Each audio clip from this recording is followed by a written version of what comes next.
21వ ప్రశ్న. కొత్త నిబంధనతో పోల్చినప్పుడు పాత నిబంధన మహిమ లేదని 2 కొరింథీ 3:10 రాయబడింది. మహిమ లేని ఆ నిబంధనను పాటిస్తూ దేవుని మహిమలోకి మనం ఎలా ప్రవేశించగలం?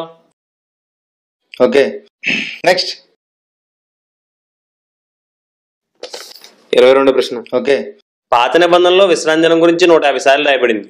హెబ్రీ పత్రిక 7:12-16 ప్రకారం దేవుడు కొత్త నిబంధన చేసినప్పుడు యాజకులు మార్చేశాడు, గోత్రాన్ని మార్చేశాడు, యాజక ధర్మాన్ని మార్చేశాడు. పాత నిబంధన యాజకుడు ధర్మశాస్త్ర ఆజ్ఞలు బట్టి నియమించబడితే ఈ ప్రధాన యాజకుడైన యేసుక్రీస్తు ఆజ్ఞలు గల ధర్మశాస్త్రాన్ని బట్టి కాక జీవానికి ఉన్న శక్తిని బట్టే నియమించబడ్డాడు. ఇన్ని మార్చేసి నూతన నిబంధన చేసినప్పుడు కొత్త నిబంధనలు ఒక్కచోటైనా విశ్రాంతి దినాన్ని పాటించాలని ఎందుకు రాయబడలేదు? తర్వాత ప్రశ్న అడుగు. ఓకే, 23వ ప్రశ్న.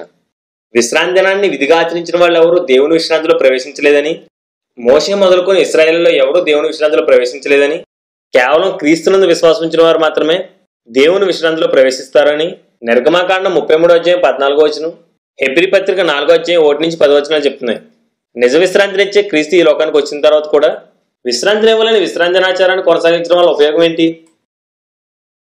ఓకే, నెక్స్ట్ 24వ ప్రశ్న. కొలస్సీ పత్రిక 2:16 విశ్రాంతి దినం ఒక ఛాయ మాత్రమే, దాని నిజ స్వరూపం అనగా నిజ విశ్రాంతి క్రీస్తులో ఉన్నదని రాయబడింది. ఛాయ అయిన విశ్రాంతి దినాన్ని మనం ఎందుకు పాటించాలి? ఇదే విషయాన్ని గలతీ పత్రిక 4:9-10 కూడా చెప్తున్నాయి. దీనికి మీ సమాధానం ఏంటి?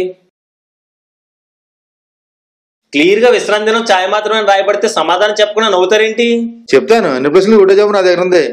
లాస్ట్ క్వశ్చన్ అడుగు.